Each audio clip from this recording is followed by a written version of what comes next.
What up, everybody? I'm your host, JP, and this is my co-host, Josh. Hey, everyone. And welcome back to another bloody episode of the FIlmBros podcast.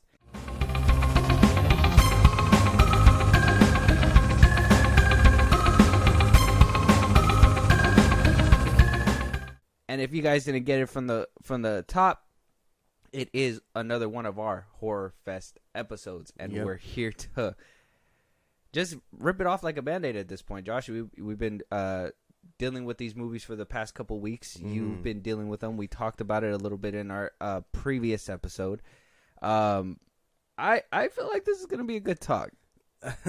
I feel like it's gonna be a good talk. I hope so. Obviously, like I said, we talked about it in our last episode. So if you guys haven't seen it, we do have a Saw X episode out right now. We reviewed it. We kind of dove a little bit deeper into it. So if you guys are listening to this and you guys already heard it, you guys already know where we're going. But today, we are going to be giving you guys a full FIlmBros ranking. Not together, but as we always do. He's going to give you his perspective, what he believes were the better films and what he thinks was, I guess, MVP moments and all that stuff, where I will give my opinion as well. We are obviously two birds of the same feather flock together, but at the same time, we have different perspectives when it comes down to these movies. 100%. But before we jump into the Rotten Tomatoes score, before we jump into all that, we kind of touched up on it on the last episode, but I really want to ask you this question. I was really biting my tongue on the last one, but this is the first time you watching all these movies, right? Yeah. So there's 10 movies, guys. We got Saw 2, 3, 4, 5, 6, 7, Jigsaw, Spiral, and then now Saw X, which is 10. You never seen these growing up. This is your first time watching them, right? I would assume so. I think you've seen maybe Saw 1 years ago, but you probably wouldn't have remembered. But you've seen them all in their entirety, even Saw X as well. What'd you think about it? How'd you feel about your first theater experience when it came to Saw X? I guess in general, what's your opinion on this franchise? I think it's good. I think a lot of it is just getting past the gore. The story is nice. Like, I enjoy all the story. Some movies, like, I know it's supposed to carry out through each movie, and some movies carry it out better. But I think for the most part, this franchise is like pretty good, and I don't think I would have appreciated Saw X if I didn't see any of these prior, because they were dropping stuff that you kind of needed to see from Saw 1 or even Saw 2. Yeah. And little Easter eggs here and there. Yeah. So for those diehard fans, of course. So like that's why I was just like, well, I just seen them, so like, oh, there's that, and I was like, okay, yeah, and it's just appreciated more. But I get it, I get the hype around them, and I'm kind of a fan now too. So pretty good stuff. Yeah. Well, I grew up with these. This is something that I grew up. Now, I didn't grow up watching these in theaters. God, no, I was a child. I didn't I didn't have anybody to take me. I don't think our parents were into that. I think our dad was, but I mean that was like, I was like, ooh, years ago. Yeah. But as I grew up, I would watch them and never grasped a full appreciation until, well, I was an adult and I finally sat down, rewatched them all, and I was like, holy shit, like they really do just connect together, which is so weird, like puzzle pieces, right? Like that's what it's supposed to be. And you know, I turned into an adult, and then, you know, they released Jigsaw, and I was like, you know, depending on how you feel about that movie, I was kind of not as thrilled as the other installments, but I kept pushing. Spiral came out. We thought we were doing something different with the whole franchise. Basically didn't do too crazy. Didn't go too crazy with it. Some people thought it was a little too crazy, and then we reverted back with Saw X. Seeing Jigsaw and Spiral in theaters for the first time, it hit, but it didn't hit like I was hoping it would. Yeah. But seeing Saw X, and you know, actually seeing Tobin Bell and, you know, Billy the Puppet, and, you know, all these like things that I grew up with, I think that's where I can officially say like Saw X really like popped my cherry for a Saw movie in theaters. That's funny. But I love this franchise, and I'm a gore person. I really like. I'm one of those that if you could make me squeamish, you did a good job, because I really like kind of like what Julie says. I'm very I can be like oh, that's fake, that's prosthetic, whatever, blah blah blah. But if you can make it look real enough where I look past that and I'm like, oh, like I wince. You guys have me, and a good chunk of these movies do that, 100%. There's a few of them. I think there's a few of them I'm a little desensitized to now. That could be worrisome, but that's a different conversation for my therapist or whatever, maybe later on. But these movies always had my heart. I'm a diehard Saw fan, diehard. Like you, we came up with this idea for ranking these movies. To you, is ranking movies. I gotta pick what child I want to throw in the trash can, and then build on from there. At this point, I'm literally like, I was fighting my demons making this list. I was like, bro, like I really have to nitpick these movies, and me having to go into these movies for the first time and actually have to nitpick them, it took a toll on my soul, bro. I believe it. For me, it felt easy. Like same thing, same process that I had with the Michael Myers movies. Where it's just like, well, I really didn't like this one, like, and I mean, I'm not like, I guess with like just for the first one, I guess, like obviously that's where you start because we watched them as they released, not chronological order, I guess. Yeah. So it's like, if the first one could be bad or whatever, and sure that'll be the bottom of the list, but who's to say that 2, 3, or 4 like aren't like dog shit, and then that one bumps it up. You know what I mean? Like, that's the process for me. Exactly. So, like, I just going into it, I was just like, okay, I think I know where I'm going with all of it. And then some movies just wowed me more than others. And I guess when you start getting toward the middle of the movies, like 5, 6, and 7, you're kind of just like, damn, like I don't know if I really like these as much as this one or this one, and that's when the ranking gets hard. But I think the last place kind of solidifies everything. Yeah. They're like the building blocks. Basically, yeah. I think every movie has, every franchise has its ups and downs. Saw is a roller coaster of just ups and downs, 100%. But with that, I want to start getting into these Rotten Tomatoes. But before we do that, I just want to remind those listening out there that we do have older episodes wherever you're listening on right now. We are on all podcast platforms. Josh, if you want to let them know where they can support us in a big way, if they want to catch a live stream, I mean, and if they want to chit chat with us. Follow us on Instagram, TikTok, Twitter at FIlmBros Podcast. We post new episodes or you hit us up there for any news or movies you want us to cover. Listen to us anywhere you get your podcast at FIlmBros Podcast, at Spotify, YouTube Music, Apple Podcasts, things like that. We're on a bunch of sites. Check us out. Support us in a big way. Buzzsprout. Link is in those bios of the socials I just gave you. Supporters get special thanks on episodes. Things just built for you guys. So we recognize you for helping us out. And again, you get side perks. Yeah. Subscribe to our YouTube at FIlmBros Podcast and catch us live on Twitch at FIlmBros Podcast. We go live every Saturday and throughout the week. You don't want to miss it. Be a part of the conversation. Yes, of course. All that good stuff. So let's dive right into these Rotten Tomatoes scores so we can start diving into our rankings as well. Yes. Saw, the very first Saw, the one that basically piloted James Wan to stardom, regardless of what anybody thinks. This movie came out in Cannes Festival before it was even picked up to be distributed anywhere. It was a short film that a lot of people had their sights on, but were worried that this new and upcoming director couldn't deliver. Lion Whannell, the writer, the actor, the one that's in the movie, chained up across from Dr. Gordon.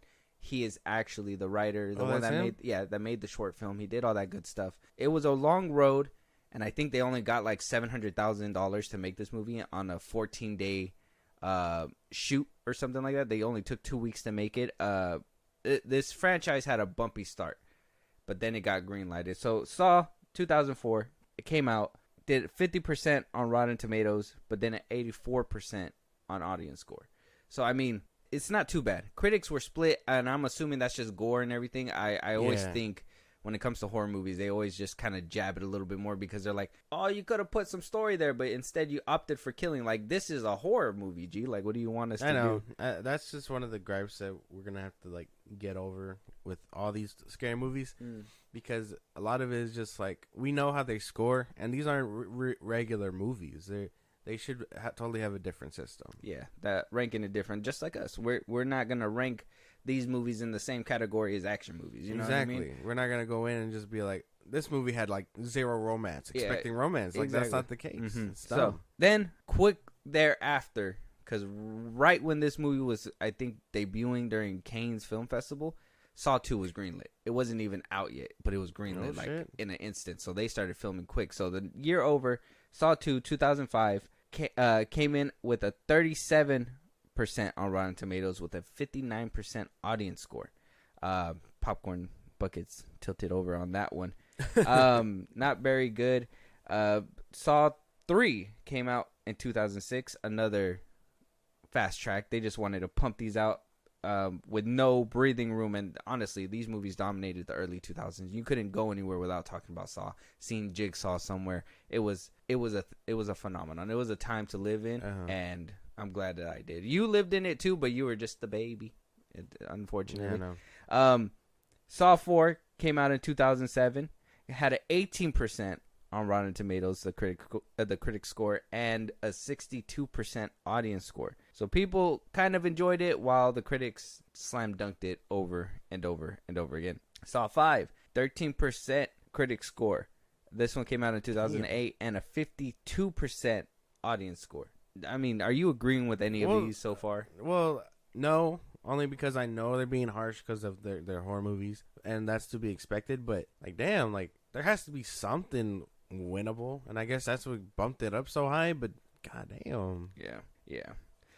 Saw 6 came out in 2009, had a 39% Rotten Tomato score and a 49% audience score. So critics and audiences were kind of possibly getting sick of Saw by then. They were like, damn, 6. You know what I mean?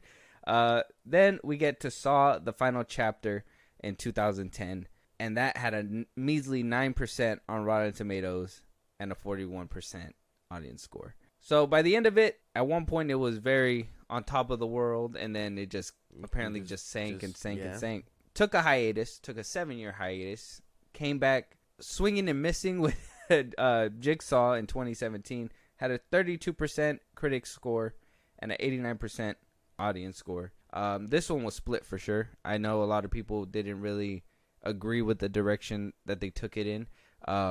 Though it was very in the vein of the other movies, I felt like it was just 7 years too late. Like that was just that shouldn't have happened. Yeah. The way that it did in that movie, and I'll kind of give you guys a brief run through of how these movies go in a second. Oh yeah, spoilers. We will be ruining these movies, so if you guys want to check them out first, go ahead. But just throwing it in between might as well.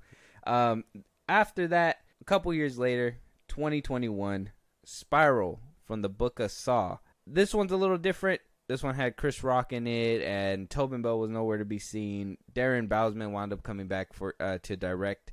The reason why I didn't say the cast of the other ones because it's pretty straightforward for all the movies when it comes to the cast, so I was just going to run them down all afterwards. But this one's a little bit different. Samuel L. Jackson was in this one, and this one was the one that people thought were going to go right and like take a different direction, do a spin-off as they were promoting it to be. I mean, the posters were different, the trailers were different. Everything just screamed like, thriller, like a 7 remake or something, it screamed something different. And we basically got the same thing wrapped with Chris Rock, a few comedy and depending on how people feel. Obviously it was kind of split. Critics gave it a 37% and audience score was a 75%. So kind of 50-50. Same thing with Jigsaw. You could fall on either side and kind of appreciate it just a little bit.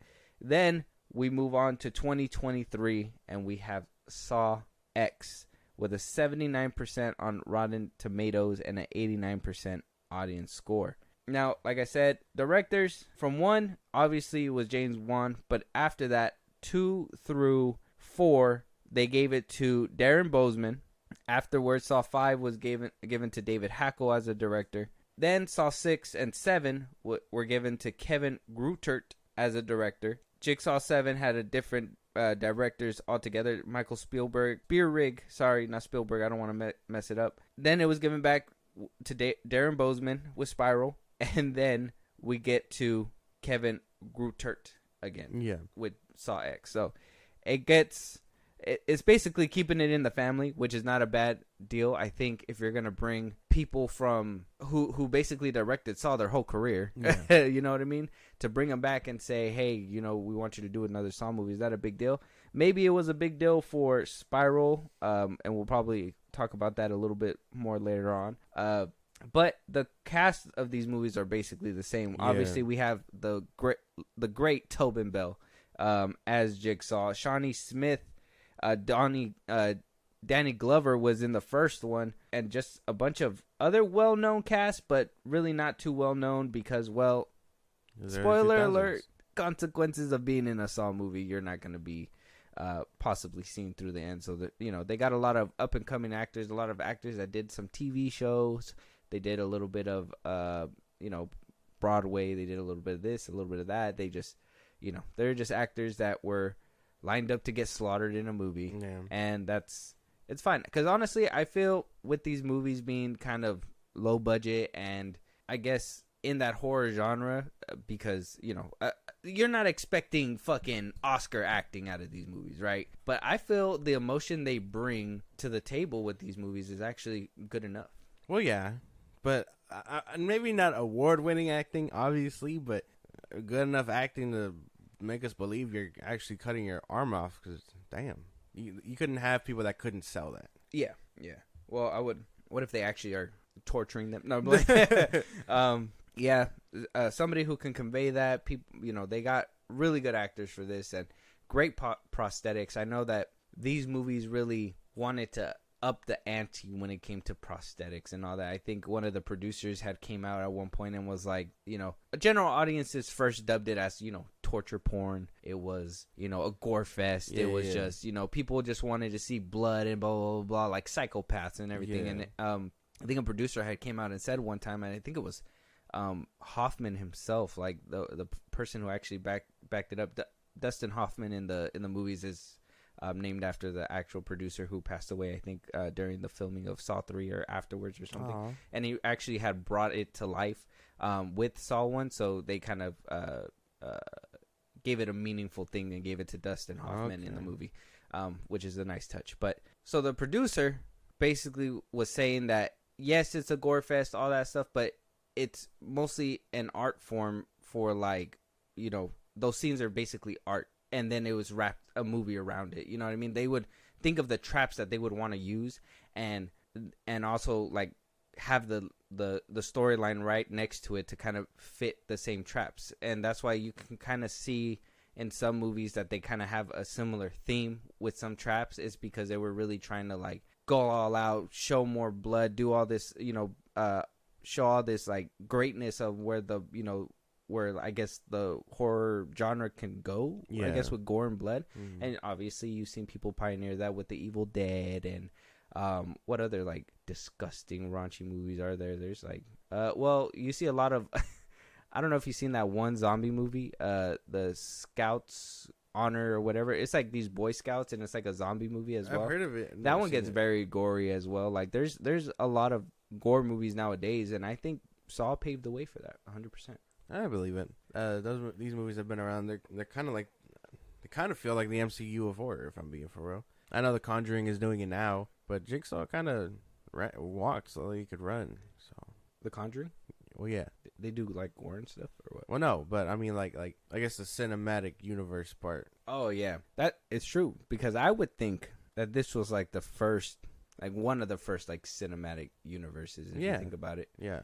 Whether they land on their feet or not is a different conversation, but yeah, like it feels like these movies throughout the 2000s were the thing that people were just constantly like, oh shit, they're making another one. That's awesome. And then so on and so forth. And then you had some people that were like, oh shit, they're making another one. Well, dude, yeah, I don't know the discourse obviously of the old ones, but when Saw X came out, a lot of people were just like, man, this is just like gore porn or whatever. And I was like, I don't know, because now that I've seen these movies, I have a different perspective. I'm sure before I would have been like, this is fucking dumb. They're on their 10th movie, goddamn. But no, I appreciate these movies now. Yeah, Yeah, they're good. They're good movies. The storylines are pretty solid. Through to be honest, I like the reconnecting. I like the puzzle pieces of this movie. So, like I said, I'm a diehard fan. I will always like glaze these movies. I'll do that shit, bro, all the fucking time. Like you try to talk shit about this, I will defend them. Today, I gotta tear a couple of them down. I'm sorry, but that doesn't mean that I have any less love for them. I will always go back and rewatch them. I think for the sake of the ranking. It's just something we had to do. You got to fall in line. Fucking sucks, man. But Josh, if you're ready to start us off, man, I'm ready. I'm prepared. Okay, the last two, I felt were very interchangeable, and I'll tell you why they ended up in their ranking. But overall, go with the I guess 10 and 9, right? The slots because they're starting at the bottom. Mm-hmm. Interchangeable. Just think of them as that. Okay. So the last on my list is Spiral. The book of Saw. This movie tried to be a little too different. I wasn't really vibing with it. Some of the acting fell off. I told you I couldn't take Chris Rock seriously. Yeah. Samuel L. Jackson will always be a W for me. I don't know why they cut him short. I feel like if he was in the movie more, he probably would have carried, because the scenes that he was in, he fucking carried. The story was fine. Another premise of a Jigsaw copycat. That's a real pattern throughout these movies. I just wasn't vibing with it, and maybe it was because it was too different. And I'm fine with taking that title or whatever, and not vibing with it. But they try to do something. They try to keep it down the line, but they were like, nah, we this is too close, so we got to change some things up. So they made the puppet a pig. They did all that. I wasn't rocking with the voice on the TV when they were like, I want to play a game. I was like, why is it an AI female? What is this? Yeah.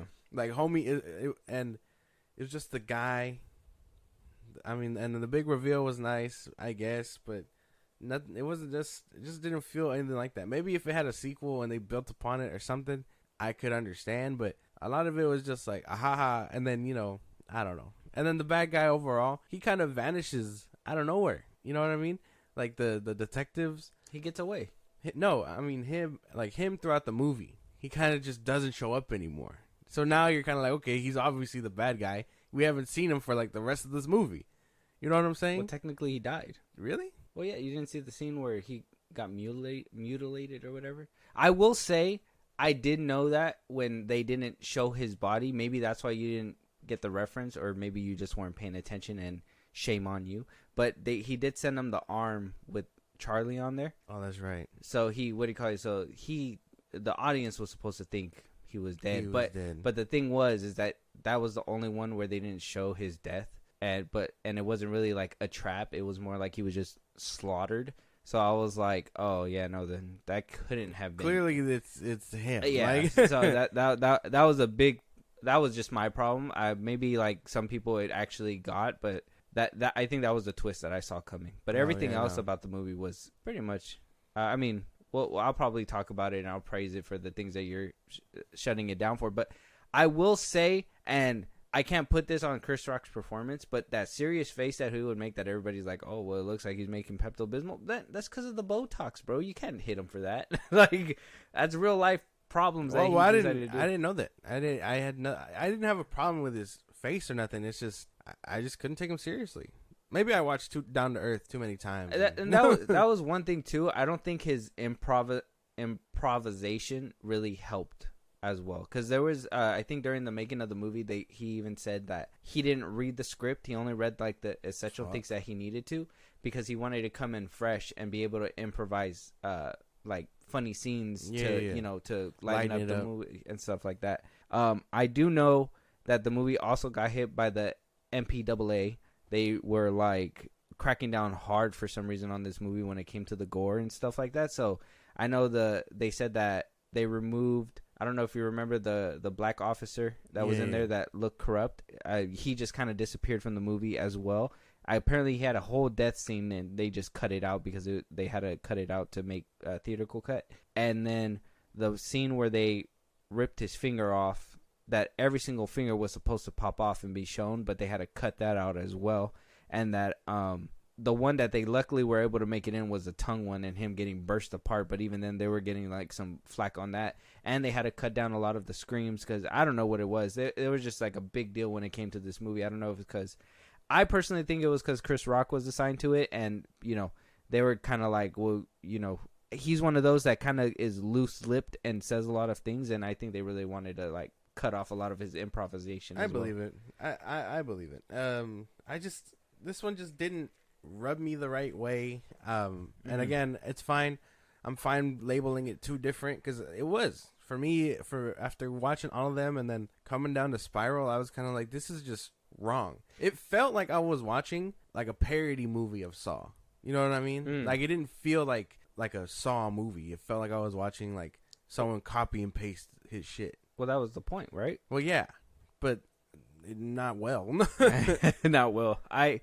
I could see that, and I'll let you have it. But because when you had talked to me about it, obviously off podcast, but like when you talked to me about it, and I had told you, you have to kind of remember that this is years away and it's separate. They're trying to copy, but it's a separate thing. Did that help the movie in any way, or did it still make it just be like blatant, no, this is just not working? I tried.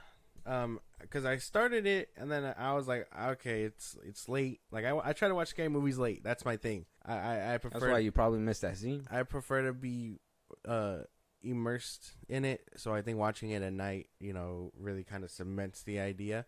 But like I was just like, man, I am not vibing with this. I think I got up to like the first trap and I was like, the bus scene or train scene, and I was like, I'm not vibing with this. I don't know what it is. And then like obviously the pig and things like that. So they were relying heavily on that sort of thing. And I get it. Cops, pigs, the irony in that. And I was just like, man, I don't know what I'm vibing with. So I was talking to you about it, and I was just like, why is it like so this? Like, what happened to Billy the Puppet? That was my big thing. And you were telling me about all that, and I was just like, okay, I'm going to try to like loosen those strings. And I was doing it. I was watching it fine, stuff like that. But like, then they'd mention Jigsaw.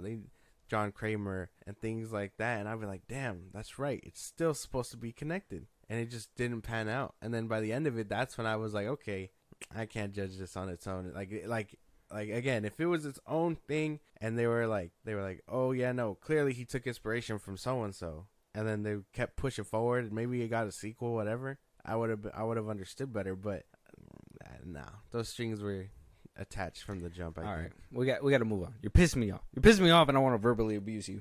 I don't want to do that to you right now. What's your number? I think this is gonna be a rough one for me. This is my Star Wars. Okay, this is what is. I feel like I'm getting triggered by hearing you, and I don't like that. So I'm gonna go ahead and I'm gonna keep going to give it a little bit of love because you're just rude. But my number 10. The very one at the very end is Saw 7. It has to be Saw 7. What the fuck? Yeah, and I'm gonna tell you why. The 3D didn't help the movie out at all. That was like the biggest like even as a kid when I was watching it was an issue for me because this one the blood was red, like completely like a different color, and I think it was mostly shot in the daylight. Besides those scenes where it was like in the warehouse and it was green and stuff like that. I don't know. Even the very opening one.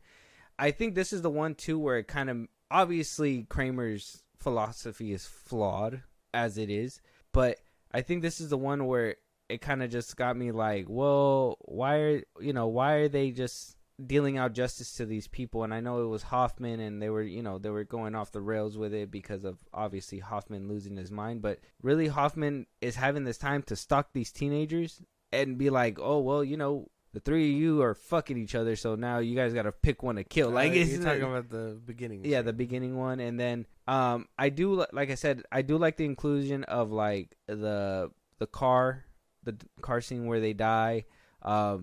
I like bringing back Gordon, but I felt like it was just a little too late when it came down to that one because they should have at least weaved him through the saga if they were going to pull that one at the very end. Yeah. And that was another thing too. Obviously, they don't plan. I know they plan as they go along because they start writing for the next movie. But when it came down to the 7th one, I felt like that one they were just like, oh, we need a big shocker on top of this 3D thing, and that's basically the route that they went. So as much as I loved it and I thought it was obviously necessary in the chain, and actually seeing it come full circle and seeing that he was helping with the surgical parts and yada yada, he probably gave him the advice to dip it in wax and swallow the tape in Saw 3 and 4. But at the end of it, that one was just, it felt like they were just trying to get done with it. I like the inclusion of the bear trap, but that one, it's just seeing a lot of it well lit too was an issue for that movie. Like they did that, a lot of those scenes and the blood scenes, and they were like, oh, it's well lit, so the blood must look pinkish red. It's like, no, or I don't know if that was just because of 3D and they needed it to splash out and make it look like it's normal. It didn't do much. The kills kind of got me a little bit. I know the biggest one for me is the Hook one in that movie. The one where like he's like, shut the fuck up, you know what I mean? But I still love it, like I said. I don't think I have the heart to really bring it down that much. I think obviously the acting is what it is throughout the series, and by the end of it, and seeing obviously Kramer with the backwards hat was hilarious too. That's funny too at the end of and during that movie. And then the ending was brutal. Youngsters. But yeah, the very ending was brutal. Seeing her cook alive for sure. And then that movie, it has to be bottom because that one just felt like they were just not in it at the end of it. No.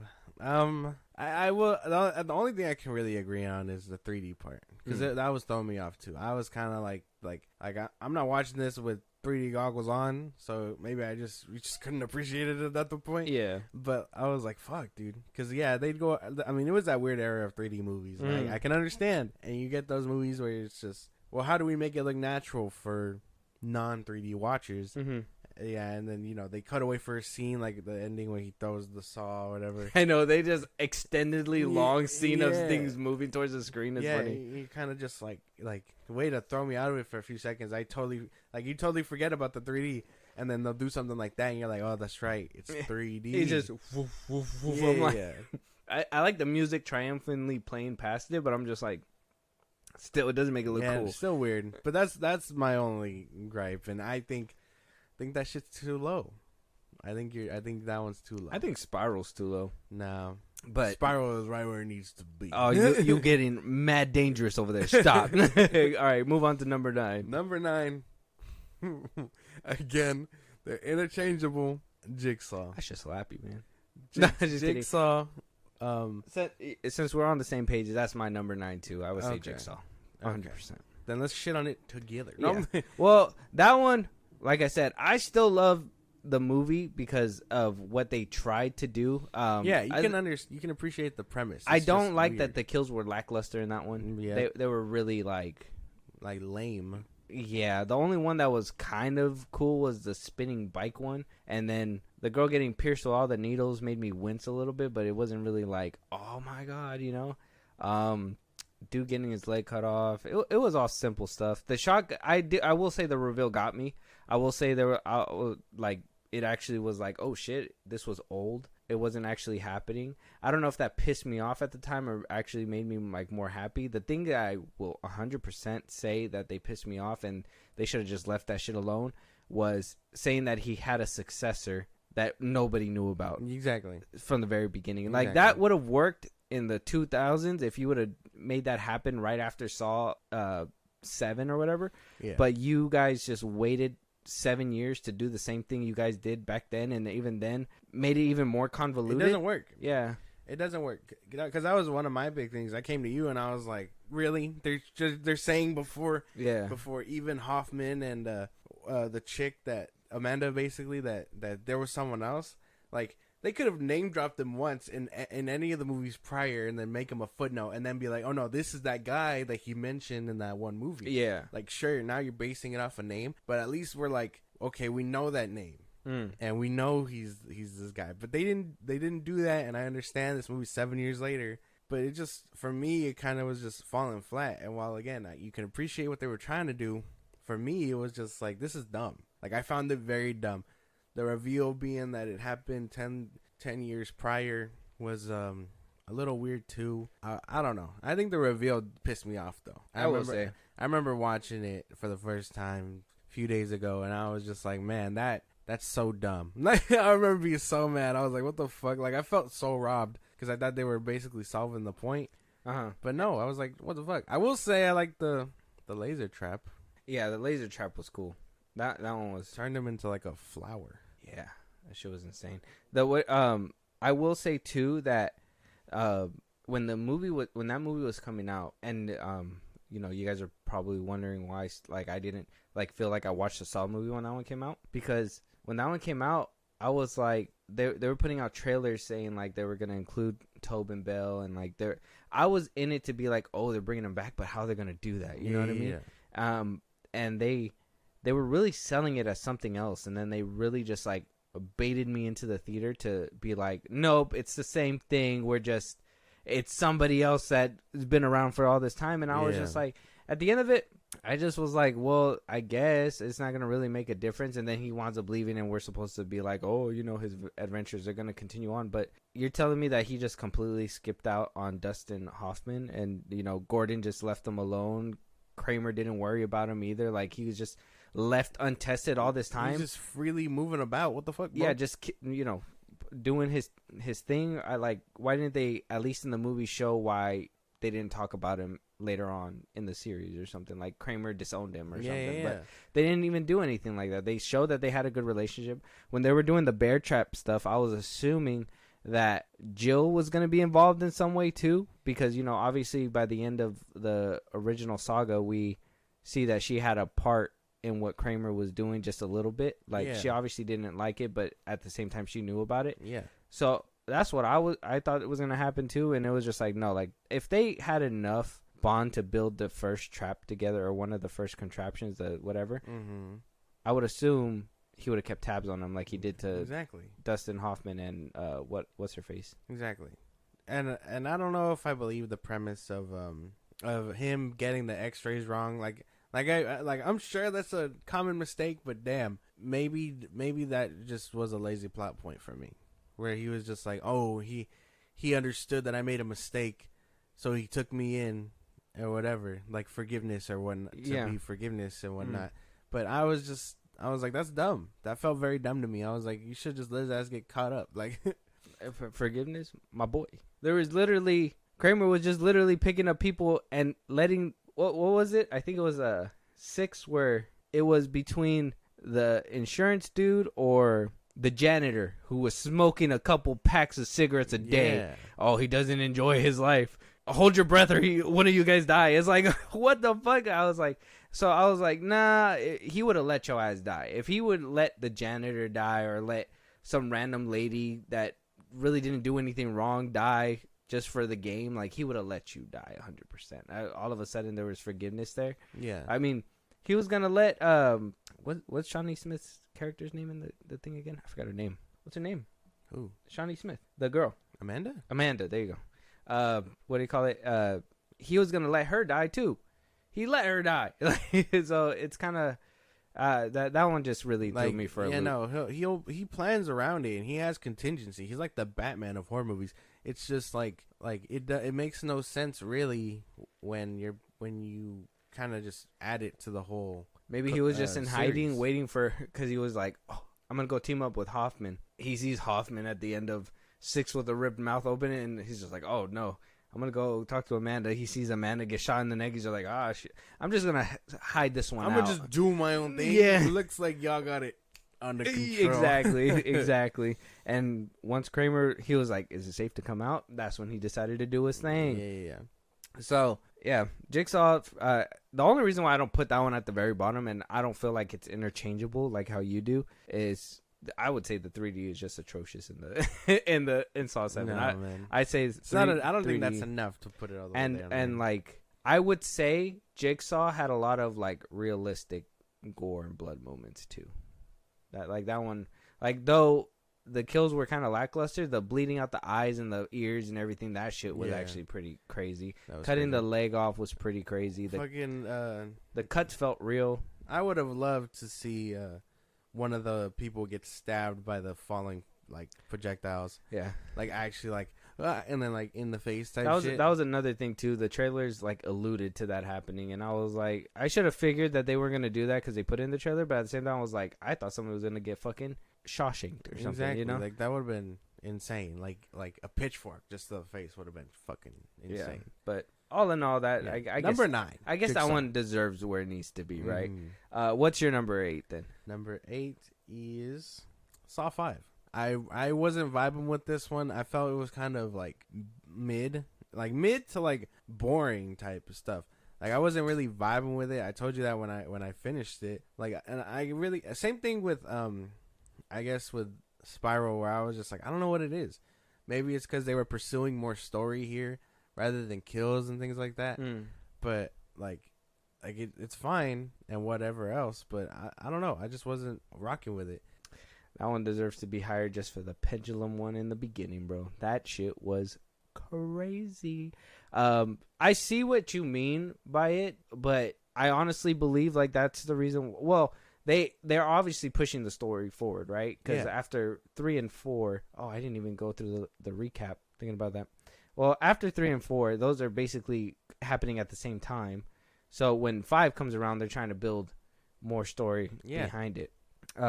So by then it's kind of like they have to continue what's going on. So how we're going to continue that past whatever the point that happened in Saw 3, which it was the Kenneth event, he died. So by that one, I was like, it made sense. I was like, okay, he's a successor. He's moving up in the ranks. He's going to start doing his own thing. And that was in my head, like, why is he going untouched while, Amanda was over here being vetted. Everybody was being vetted. Fucking liar. Yeah. And so by the time he got his comeuppance, I was like, well, finally. But at the same time, he was running shit, bro. Dustin Hoffman. He was running shit for a good minute. And I can understand that and I can appreciate that. That's why I like Hoffman. Because, I mean, he's not like Jigsaw where it feels like it's going on morale. It feels like he's just doing it because, well, he was taught to do it. Yeah. And someone has to continue. Yeah. And he kind of made his own rules. Yeah. Like, Kramer had his rules. Amanda had her own rules. He has his own. And it's like creating like a cult. And it's kind of like, the fucking, the what is it? The Bible's getting misread, which is crazy. Yeah. And I don't know. Like, and again, I can appreciate all of it. I do like the world building. I like that it continues. It just, for me, watching it, I was just like, this felt kind of like average. Like, it didn't feel like anything good or bad. And while I can probably nitpick a few things, I just feel like it was just kind of average. So that's why it saves it from the bottom, because I know that we're right there. But 5 was just lackluster. I can't agree, man. I can't agree, bro. The ending itself, like, is insane. Oh, like, yeah. It saves it, bro. Like, the twist, the ending, and things like that. He's really good at, like, covering his tracks and stuff. And I can appreciate all that. It's just... No, that whole movie's a bop, bro. I can't with you, bro. That's too high, bro. Like, I don't understand what movies you were watching. This is insane. But, yeah, I'll come back to defend that later. Okay. My number 8 has to go to... Oh, my God. I hate to say it. It pains me to say it. It goes to Saw 2. What? Oh, what the fuck, dude? Mm-hmm. There's no way, man. Yeah. And I'm going to tell you why. So Saw 2, I get it. They had more money in their pocket. They had a bigger budget.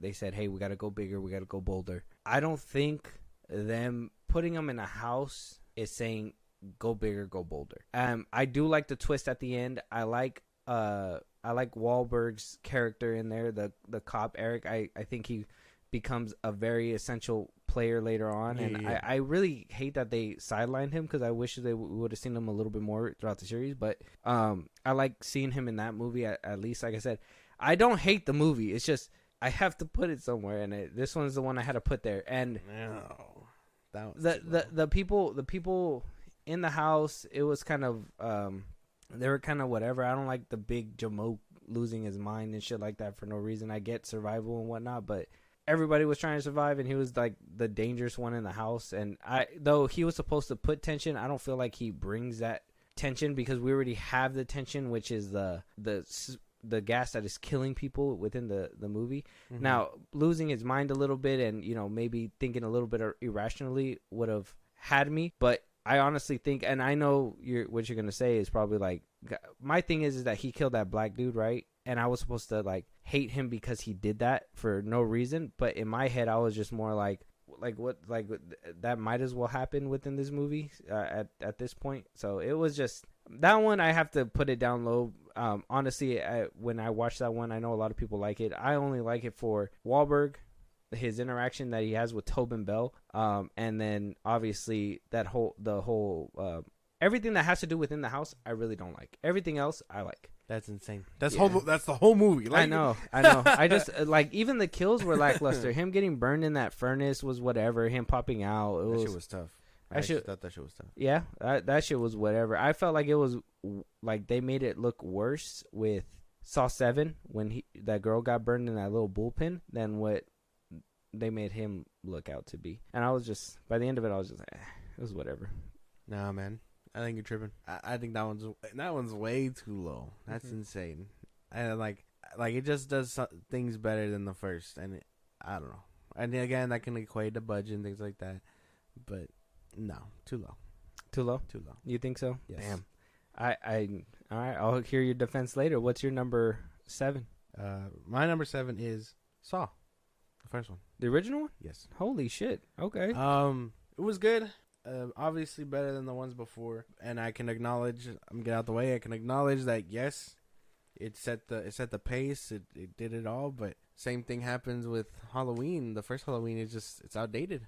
Mm-hmm. You can tell it gets pushed aside, regardless of how it all started. And that's kind of how I felt watching it. I was like, damn, like it's not bad. That's like that was my thing. I was like, it's not bad, but for right now, again, it has to be at the bottom until something worse comes along. And good thing worse came along, saved it from being the bottom. But I can just acknowledge that, like, while it sets the pace, it's so outdated. Like, I thought it was kind of boring at times, and I was just like, it is what it is. You know you get what I'm saying? I get you.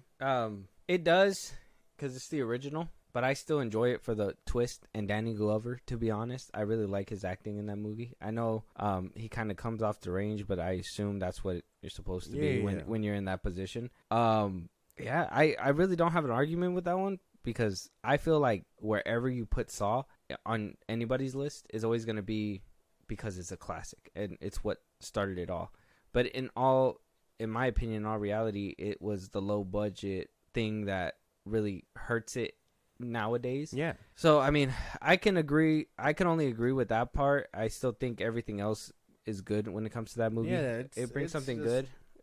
It's the first one. Yeah. And like again, it's the story is solid. It kicks off something really great. You get a glimpse of what the fuck is going on. You get Tobin Bell in his hoodie.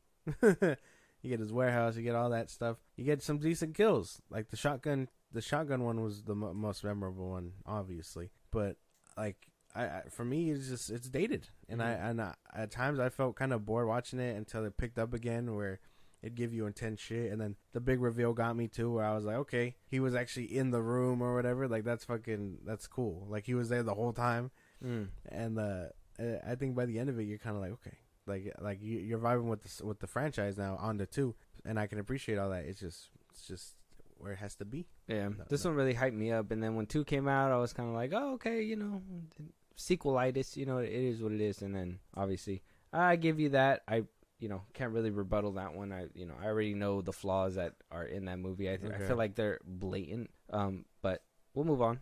My number 6, I give it to your number 7. My number 7, sorry. My number 7, I give it to Saw 6. I gotta give it a Saw 6. I love Saw 6. It's just that's the one with the insurance people and everything, and that's the one where I feel like his moral code was starting to be corrupted. Because I like Saw 6. I like it too for what it is. It's just like I said. The problem is that obviously 1 through 3 he had a moral code, and obviously as time goes on, but this is supposed to be still the will of John Kramer. And like I told you before when I think we were doing Saw X, was I don't like the whole revenge thing out of him because he's supposed to have like a book. Yeah. So he's supposed to be going by the rules. By Saw 5, that was kind of like loosening up, but Saw 6 they just kind of said fuck it kind of thing and kept going. Yeah. Having having the game be against the janitor guy, having the game be against this lady that honestly is living her life and has done nothing wrong, and versus an intern who, you know, has done nothing wrong and he has to pick. It's like, well, why would you do that? And why would you do that with people that are close to him? Why not just, you know, do it and get bad guys or something and pick from there? You know what I mean? Or like people that have done bad shit. But I feel like that's where the moral compass in the story started going all kind of crazy. So I would say that's the one where I love the kill, or I don't really like love the kills. I love the merry-go-round one, and it's the one that's funny to me is the one where like she comes out of the maze and she's trying to get the key and it just goes pop pop, and like she just hits the fucking floor, and I'm just like, damn, bro, that's crazy. I do like the last one with the acid, but I'm just like, how did Kramer know he was gonna be at the gate just begging for his life? Like, what if he wasn't there and that shit just slammed on the gate and just squirted acid at everybody? I was like, this guy's too covered. He knew he was gonna stand there. I thought it was just gonna, and I haven't seen that one in like a couple years. So like I thought the liquid is just gonna spray down on him, but I forgot that it literally stabs him on the back and like makes his shit go down. And I'm like, oh fuck. That's what I thought. I thought it was just gonna like spray, and I was like, damn. A slow death, and then it was like, no, that death. Yeah, it's crazy. I thought it was gonna be like a scorched earth, like everyone dies type shit. Yeah. But no, I'm kind of glad that it played out like that. From being for real. I don't really have rebuttals other than that it's too low. Like I'll get to everything else later, cause like what you love about it and everything. All right, I'll take that. What and I think that we're on 6, right? Yes. So what's your number 6? Saw 3. I like this one. Obviously, it's higher than the rest. I can appreciate for what it is. I really like Amanda. I like Jigsaw's thing here. My whole thing is just the reason it's so low is just where it has to fall, I guess. I think the other ones kind of just do better at what this one really sets upon it. And I just appreciate for what it does. And again, I like the reveal. The kills are pretty good. And I like that it does lead on to 4, which I kind of like 4. Again, I said that. This just feels like that stepping stone before that one, I guess. You said what'd you say it was? Saw 3? Yeah. Oh, that's weird. As your number 6? Yes. I didn't even hear you because you were fucking coughing. Saw 3? Saw 3. As your number 6? Yeah. Oh, dude. Man. Dude, no, bro. What? Okay, so you feel like it's just a spacer? Kinda. Yeah. I haven't heard you say 2, and you think 2 is better than 3? Yeah. I will put the pause on you, bro. This is crazy. Okay, keep going. What is so wrong with 3? I don't know. Oh, the Amanda. Like while I like her, I'm not fucking with her moral code. That's the point. She's and I know she's the tension and whatnot. But I don't know. I feel like this is just that one to like step you into 4, and I really like 4. Just gotta pace around the room real quick. And even after watching Saw X, it didn't give you more appreciation? Oh yeah, it did. That's why it's 6. No, but I really like Saw X. It would have been higher. I hate you. I fucking hate you. Is there more? Do you have more? No, that's it. Let me just write this down real quick. Fucking whack a job. He's stealing my joke. No.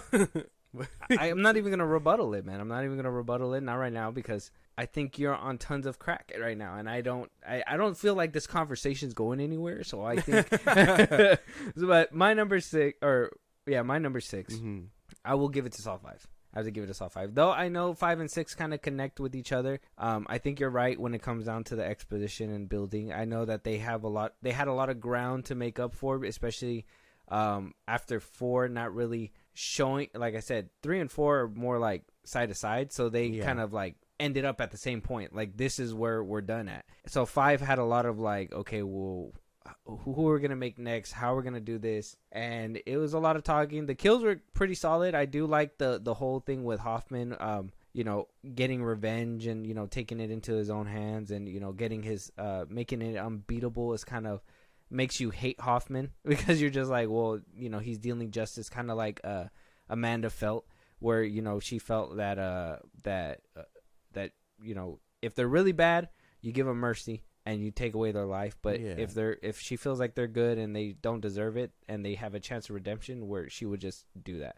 And then obviously the little gray area in between with her. But Dustin Hoffman had a clear vision. If you're bad, you're bad. If you're good, you're left alone. But if I see that you're an issue, you're gonna fucking die.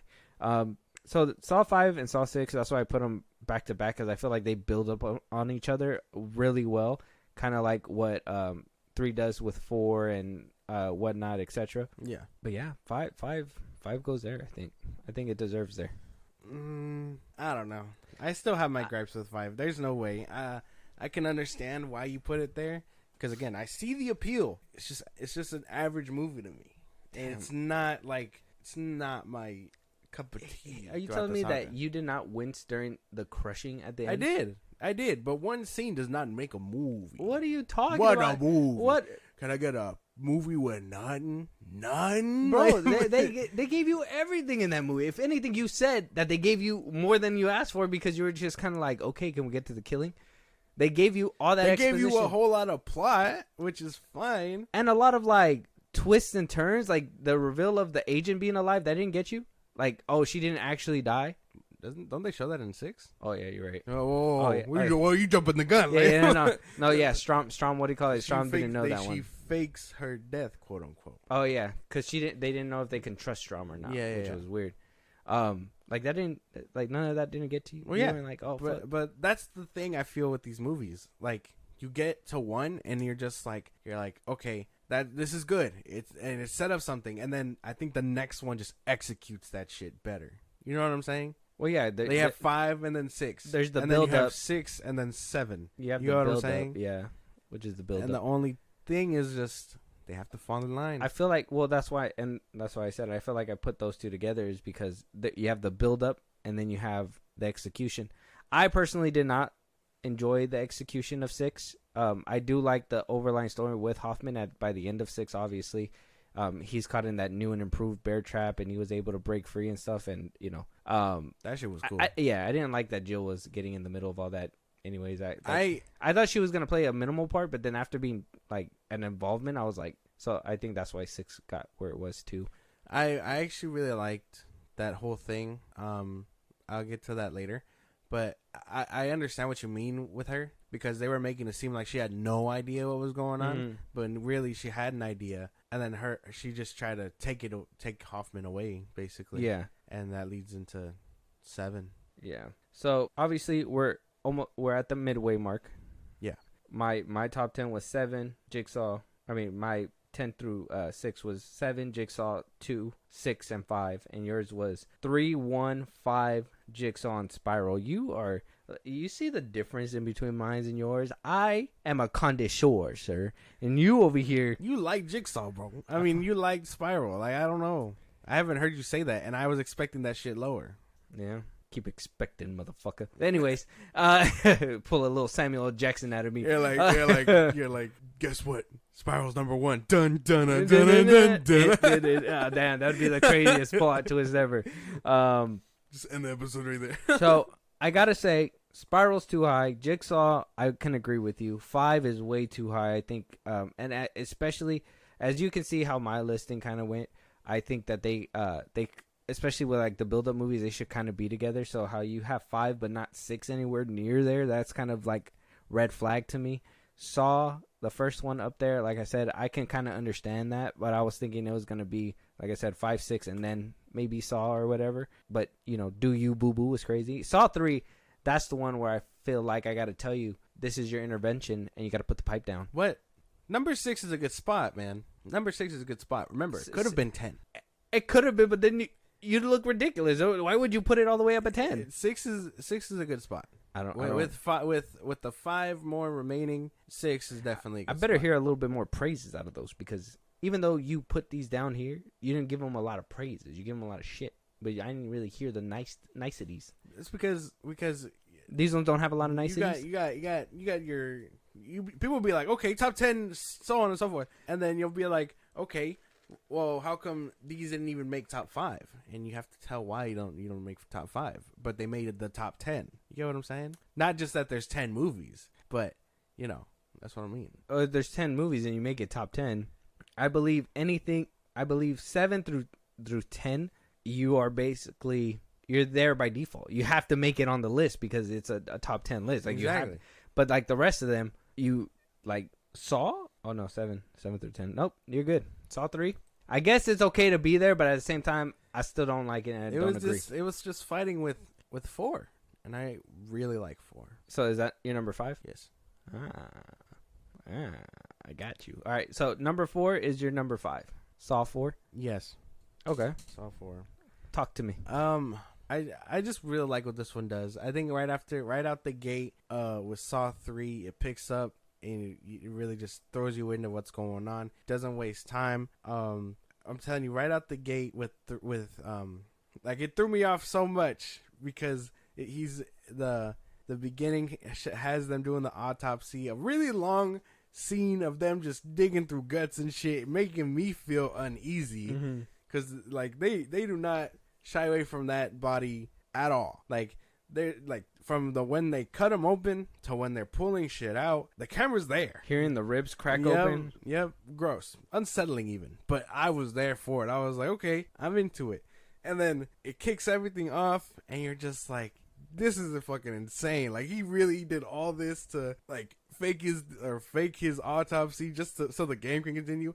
He is one crafty bitch because goddamn. And then you find out that even that wasn't his real body, so you're kind of like, where the fuck did he get all these organs to match? Like, like I'm telling you, it's insane. I just really like what 4 does, and it introduces Hoffman, gives you a nice twist for before getting to 5. Like this is just like honestly for me like a peak moment throughout these movies. 4 really does a lot that I really enjoy. Okay.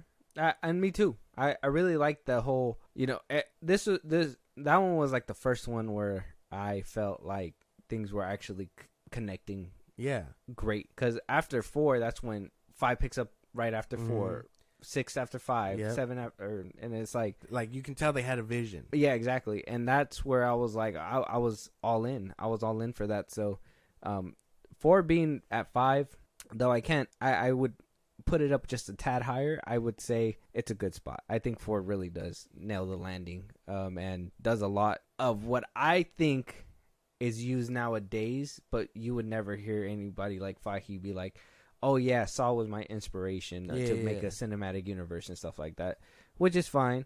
But I think that they should be getting a lot more props than what they are now, because now all of it, like I said, nowadays, and even before when it was first coming out, it was just torture porn, gore fest, blah blah blah, and that's all people seeing it for. But I'm like, the story's there, bro, and it for it to be like dubbed Jigsaw and actually feel like a puzzle being put together, that should really like highlight this franchise for everybody. It deserves its props. It's more than gore porn and all that stuff. Like I understand that's just something people use to like dig at it. A diss, yeah. Like once you get past the gore, there's a solid story there. And that's I think that's what kept me interested the most, because I'm telling you, like I think it was what, 3 or 2? What's the one with the beginning where he's like with the rings? That's 3, right? Oh yeah. Where he's tied up or whatever, and he has to take them he all has out. to take them he has all the out. ring in his mouth. Like I paused it right after that, and it came to you, and I was like, I don't know if I can do this, dude. Like if it's just getting worse, and I'm gonna keep seeing shit like that, like I don't know if I can make it. Yeah, you did come to me at one point trying to and tap out. And then you were just like, nah, man, just watch it. And then like again, after getting past all that gore and stuff, the story is solid as fuck. So like that's where my loyalties lie. Okay, very good. So my number 5, I appreciate your number 5, but I don't appreciate where you put this movie, and I'm about to give it to you. Number 5 is Spiral, 100%. Well, I'm smoking crack. Oh my god! Sips his coffee. This guy.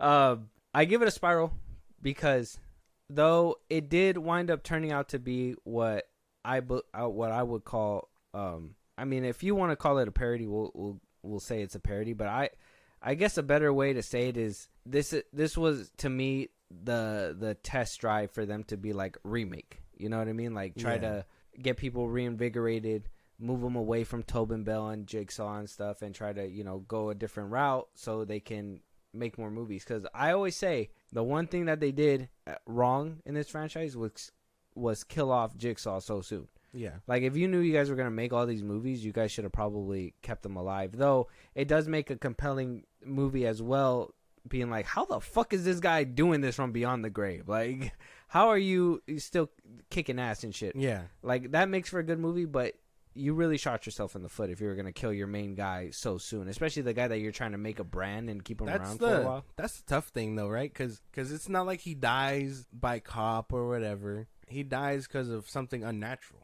Yeah. And like that pushes his motive, but again, like, it takes him too soon. And like, they have to keep bringing him back for flashbacks and things like that. And like, it's a very, like, yin and yang type of thing, I guess. Yeah. But keep going. Yeah, so Spiral, I felt like they were trying to do that route, try to make it that way. Though I do understand the gripes. Obviously, I wish that they would have had more kills. I think one of the kills that was ruined for me was the cop one that gets his fingers taken out, because I was like, why would you cut away before you actually see him going through it?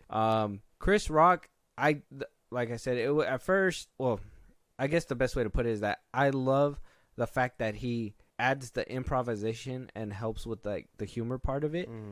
I do think that he takes it a little too far sometimes, because it plays at that borderline, can we take it seriously? He does know when to shut it off during the movie and let the serious parts be serious. But that whole one shot, the whole camera movements in this one, I thought were pretty good. I thought it really reminded me like Prisoner, like a thriller type movie, like one of those where we're going through some like actual like murder shit, like a murder mystery type thing. Though, like I said, and I don't want to sound like a douchebag either, like I seen it coming from a mile away. But like I seen it after we didn't see his death. I knew that it was gonna be him. Yeah. His motives for me were pretty good. I was like, okay, crooked cop. The delivery did kind of go a little bit sideways, because I was like, well, Zeke was beating on people very crookedly, if you ask me, but he's the best guy that you want on your team. I was like, that's fine, but I guess, Jigsaw's morals were kind of flawed as well. Yeah. But other than that, and then I will say, to date, that one had to be the most realistic looking when it came to, like, the blood and the gore and, like, the tongue being left out, and it, like, you seen it's, like, underneath and everything. The blood dripping. Like, that one to date has to be the most, like, realistic one. Like, the realistic looking when it comes to all that gore effects and everything. I will give you the voice. I think the voice is very off-putting, but I know what they were going for. Was that eerie, like, it didn't have that like Tobin Bell. It didn't have like that, like, I always say this word now, but the gravitas. Like, it didn't have that like how Tobin Bell does. Yeah. Because it did sound like AI. It's just, how do you make it scary again? And I guess that was the route that they went. But I will say that I thought it was a solid entry by the end of it, and even by the reveal, seeing Samuel L. Jackson, that's a big plus in that movie for me. The ending was really good for me as well. And I know that they were trying to lead up to sequels, but I don't think we're ever gonna get those. Well, yeah, no, not anymore. Not. They know Tobin Bell's the safe spot. But now that we both have them out of the way on our list, I will say you cannot look at those two movies as fails, because they basically now found the sweet spot with Saw X. They said, okay, we're going to try Jigsaw. We're going to try to play it safe and do what we're doing with the rest of the movies. Didn't go as well, 50-50. Spiral, they said, hey, we're going to go ahead and go a little bit this way, see if we can reinvigorate the fan base in a different way. Obviously, that went 50-50. That, we don't want 50-50. Then they brought back Saw X unanimously. Everybody loved it. So they found that in between with Saw X because of these two movies. Oh, yeah. But I'm sure that wasn't the plan at first. I think once they saw Spiral did kind of they were just like, damn, we gotta figure out a way to use Tobin, because that's probably what's brought everybody back to Saw X. Mm-hmm. But they were just like, nah, we can't be a little too different. We got to find that sweet spot that you're talking about. Mm-hmm. And they found it with Saw X. But I think only because when they tried something too different, Spiral was just met with conflict. Well, that's what I'm saying, right? Obviously, it wasn't intentional. Like, you're looking at the positive. I'm looking at it negatively. Well, like, the only reason they brought him back is because that one failed. But that's what I'm saying, though. Like, obviously, the negative part is that they had to do they had to try and shit. And obviously, like I said, Jigsaw, I felt robbed. Spiral, I actually felt like I was getting something out of it, you know? And then Saw X came around, but at least they looked at it and said, this wasn't working, this wasn't working. Let's do this, and actually gave a compelling new Saw movie. So, but it's not like Marvel where we've been crying and complaining and they still haven't moved the ship. You know what I mean? Yeah. Like it's been a whole ordeal over there where Lionsgate, they're just like, okay, well, they didn't like that. That one was met with 50-50. Let's try this. Yeah. Wound up getting it back. Obviously, it was a necessity. How are you gonna replace Tobin Bell? Is the big question mark with this franchise. 100%. I think that they need to do a little bit of soul searching and see who's really gonna pick up the mantle, because they can't be milking him all like the rest of their life. Well, yeah, no, they obviously can't, and I'm sure we'll talk about that towards the end. Theorize how they can continue. So we'll put a pin in that conversation. But ready to move on to number 4? Yeah, what's your number 4? Number 4 is Saw 6. That's my number 4. Mm-hmm. Okay, Saw 6. I really like this one because of Jigsaw's moral compass in this. Like, I know it's more revenge driven and things like that, but I'm kind of vibing with that because it also shows that he wasn't just this guy who had a code. Towards the end, he was getting kind of cold-hearted with everything, you know what I mean? And I really like the balance they show with the insurance guy. Like, I like that they put him through the ringer, and he while, yes, it isn't him technically making the calls, but, I mean, policy says that you're going to abide by your own thing, so let's see if you're really that guy. And again, it's a fucked up way to look at it because, you know, your own personal code is different from your company's code. Like McDonald's could totally be like, hey man, you're a little too big, we can't serve you, but you're gonna serve him because that's not the code. You know what I mean? Mm-hmm.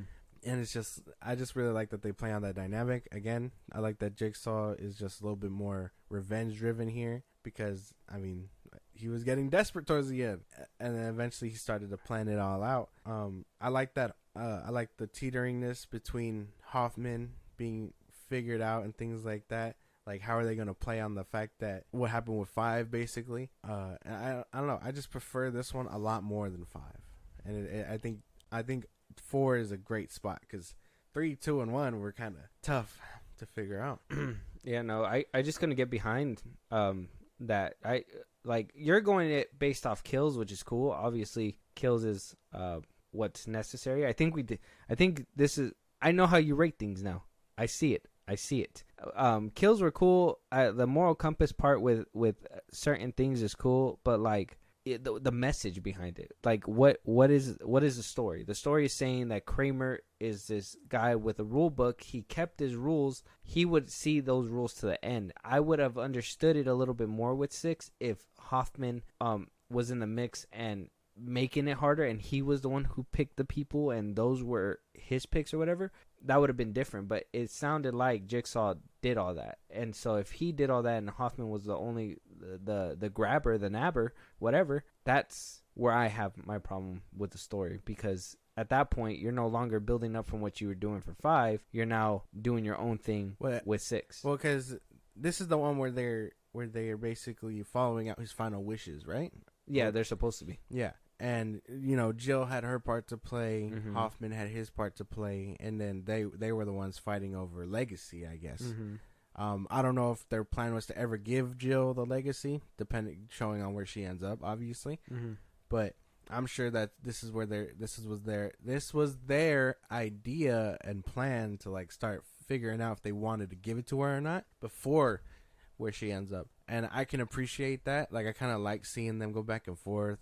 And then, you know, she gets him in that bear trap at the end and whatnot. Mm-hmm. He makes it out.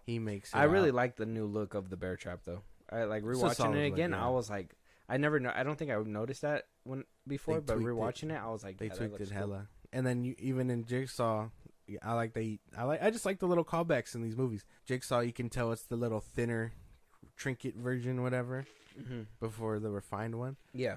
And I don't know. I think 6 just does a lot that 5 set up. So thank you, 5, but 6 has to be the better movie. I don't know.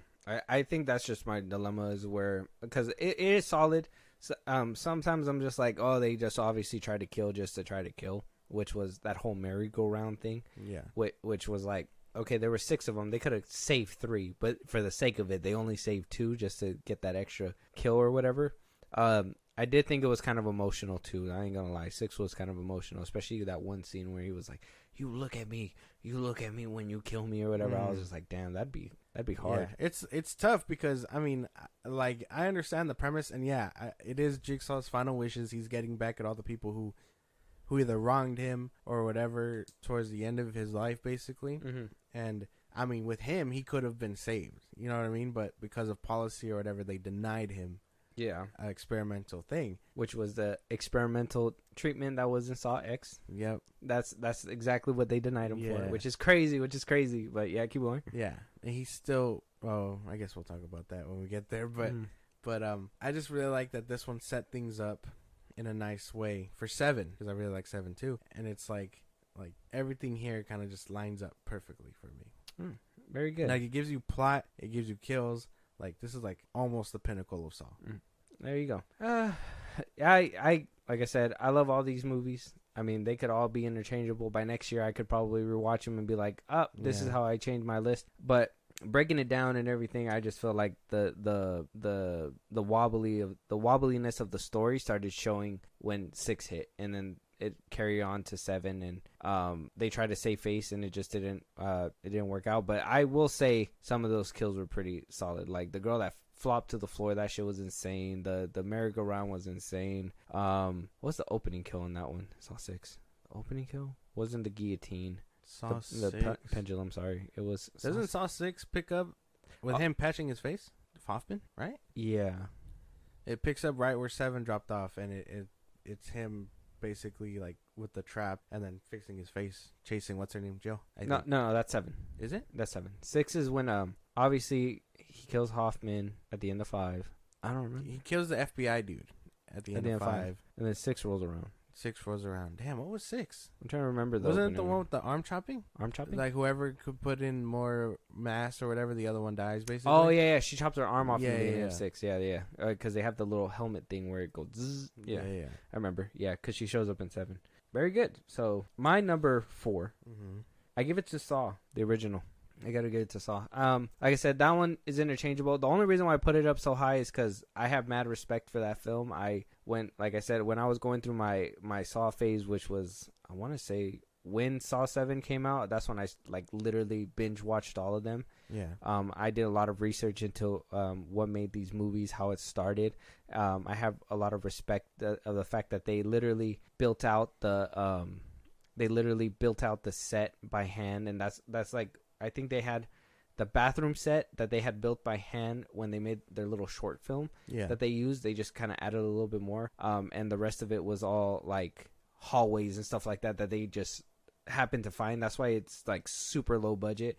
I just have the respect for the grind when it came to this movie. And then, you know, the fact that I watched it and it wasn't my favorite one, after watching all 7 of them, after my first viewing, that's when I was like, okay, I still respect it because it was the first one, but it's not the best. And I love it. And I think it's hilarious too. Just a little small story. So Shawnee Smith, the girl that plays Amanda, she was supposed to have a role in the first movie. Or she wasn't supposed to have a role at all. She was offered the role, but she turned it down. And the reason why she was offered the role was because I guess James Wan had like a crush on her or whatever. And so she turned it down. And then he tried again after she saw the whole, I guess to pitch it to Lionsgate, they wound up doing the whole reverse bear trap. Yeah. And they showed it to them. And then she seen it and she was like, okay, I want to do it. So then she wound up doing the movie. And little fun fact too, during Saw 2, she was pregnant during the filming of that movie, which is insane. But yeah, little tidbits. But Saw for me was just that movie that started it all, and I love it for nostalgia. That twist at the end, the killer being in the room all along, just laying there. I do think it's some bullshit that he was like, the keys in the tub. It's like, how the fuck was I supposed to get that? I was waking up, there was water around me, and the key just kind of flushed. Yeah. I kind of felt like that's where it kind of set a precedent where some of his games are unbeatable, because how was he supposed to grab the key waking up? That was just my thing. Like that I think that was how were you supposed to feel for that sort of thing? That's not you're panicking more than anything. Exactly. You guys just threw him in the tub and just tossed the key in there and was Yeah. like, oh, well, you missed the key, go down the drain. It's like, you lose. It's like, oh, fuck. I guess he really had to chop off his leg if he really wanted it. But regardless of anything, I thought it was still a solid entry. Obviously, it birthed the franchise. Look at us now. We're in 2023 still talking about Saw thanks to 2004. So there it is. Okay. I don't really have anything to rebuttal because, again, it is what it is. You could cherish it more than me. But like for me, it's always just gonna be like a dated thing. Like the first one, again, just of any franchise except maybe the MCU, where it's like I can appreciate what they were trying to do, and they birthed all this success afterward. But this one is just the grandpa watching his grandkids grow up. You know what I mean? Like, so again, this one ran this one walked so the others can run. It deserves their respect, but at the same time, you can acknowledge it's dated. Yeah, 100%. But that's where I put it. I think it deserves that spot. And, I mean, we're already hitting our top 3. So this is where it's going to get a little dicey. And I'm already mad at you because you put one of them way, way, way too low. You put a couple of them way too low. So I'm really curious on where this top 3 is going to go. And I still haven't heard one that I was hoping to hear a long time ago. So let's go from the top. I'm going to put my fist down. This is me putting my fist down. What's your number 3, man? My number 3 is Saw 2. How the fuck does that get so high, though? That's the crazy part. I liked it. I really liked what was going on here. This is just before it kicks off and, you get the cohesive story. It really builds on one, really shows you all that stuff. I just like the bigger budget. I like the people in it. I like the twist. I like the tension between the cop and John Kramer. Like, I like that it's an immovable object meeting an unstoppable force. And then, towards the end, it all kind of pans out the way it does. I just like everything about this one. And maybe it's a nostalgic thing because I remember seeing this one when I was younger. This is the one that you vividly remember. Yes. Yeah. You would say it's your entry to Saw then. Yeah. Okay. I remember this one very vividly to the point where I was like, damn, like, I remember this kind of verbatim. I remember him being on John Kramer. I remember that twist. Not well enough to not be shocked by it, but in a safe place. It kind of jogs your memory after a while. I think you probably, when you watched it, you probably remember the kills. You remember like where it goes, but you don't remember why it went there or like the exposition and all exactly. That. Now that I'm old enough to understand and remember it all, you kind of connect those dots. Yeah. The worst thing for me will always be needles. Like, when she gets thrown in that shit, like, it still gets me. That shit was just so lackluster to me. Nah, I'm like, dude. Needles? That didn't even make me, like, nah, dude. squeal, bro. That, and, like, when these movies decide to, like, roast people alive, those things will always get me. That's what I'm saying. The roasting wasn't even that bad in that one either. And then I think, like, the one where if they would have let us sit with it a little bit more, I would have kind of been like, "Ooh, that's crazy." Is the one where she put her hands in there to get the needle, but then like it gets kind of that stuck shit was or whatever. tough. I think if they would have sat with that one a little bit more, I would have it would have felt a little bit, but that was about it. And I think the twist is crazy, and I do like that aspect. Like I said, Wahlberg and John Kramer's character, like them going at it. I thought it was crazy. I think it's crazy that this was the birth because everybody in that room basically ends up biting the bullet at one point in the franchise. Yeah. Like you see them go out and like they follow these characters through the rest of their time. So I give it its props, but I personally just think, man, it's way too high, man. Especially for like how boring it gets sometimes. Nah, I don't think it gets boring, dude. I think there's enough tension here for me to like really like pay attention. I guess I like it's not like how I was with one where I was like what's going on here? Like it's kind of taking a little too long. But like I don't know. 2. No, I think at 3. Maybe it could change. I mean, maybe it's just nostalgia putting it that high. But 2 for my third slot. I give it to you. I can give that to you, I guess. I mean, I wouldn't do that shit, but it is what it is. I just got to put that down real quick. But my number 3, I give it a Saw 4. 100%. I think Saw 4 is a solid entry. I like that it is coexisting with Saw 3. That was my Man of Steel to BVS to Zack Snyder's Justice League when I was a kid, when I seen that big reveal at the end of 4 where it was like, oh, it's actually happening all along when Strom went into that room, the hallway and everything. I was like, and he was like, oh, the Gideon building. I was like, oh, they were just there. I was like, they're gonna find the bodies from the last one. I was like, this is crazy. And then I start hearing the dude screaming in the hallway. I see him like looking around and shit like that. And I'm like, what the fuck? Wait, I was like, whoa, what the fuck? And like, they were in Saw 3. I was like, what the fuck's happening? That shit, like, as a kid, even till this day, bro, like, I rewatch it, I'm like, it blows my mind how much attention to detail, how much, like, they really put into this one. 4, the kills were gruesome since the very beginning. The fucking very beginning, bro. The girl with the ponytail fucking getting her shit pulled off. 3 was the one with the dude with this. What was 4? What was the beginning one on 4? The beginning kill with 4. I think it was just a recap. I don't even think they had a beginning one. I'm trying to remember. Let me see. 4 is the autopsy. No, that's where he basically sets everything up. It's his autopsy. Yeah, and then we get to the cop. He's dealing with his problems, and then like the girl that gets her ponytail pulled off. That shit was crazy, and then she still gets up and tries to fight. The abuser getting his comeuppance in the bed was pretty good too. That shit was tough. That shit was kind of. All in all, that movie had me so full of suspense. Even rewatching it the other day, like I was just like, "What the fuck's going on?" Even Julie was like, "Whoa, that was insane." But like that's the one where I gotta say where they really hooked me in after that. Yeah. Like Saw 3 really had me, but then Saw 4 really just put me on this like whatever. Because I think my introduction to the franchise was Saw 2, and then I had seen Saw 3, and then I I decided to rewatch them again. I went 1, 2, 3, then 4, and then when I seen 4, I was like fucking head over heels. Yeah. So it was insane. But I mean, fair, no fair. That's fair. Yeah. Yeah. I did like 4. And I get it. I get what you mean. Okay. All right. No real gripes. Because I mean, mine could have been higher, but that's just where it lands, baby. No. Well, ready to go on to number 2? Yeah. Go ahead. Oh shit. My number 2 is Saw 7 or Saw 3D, whatever it's called. Wow. I like the way this one wraps up kind of everything almost. It is kind of predictable, I'll give you that, to where it's like, well, we haven't seen the doctor since the first one.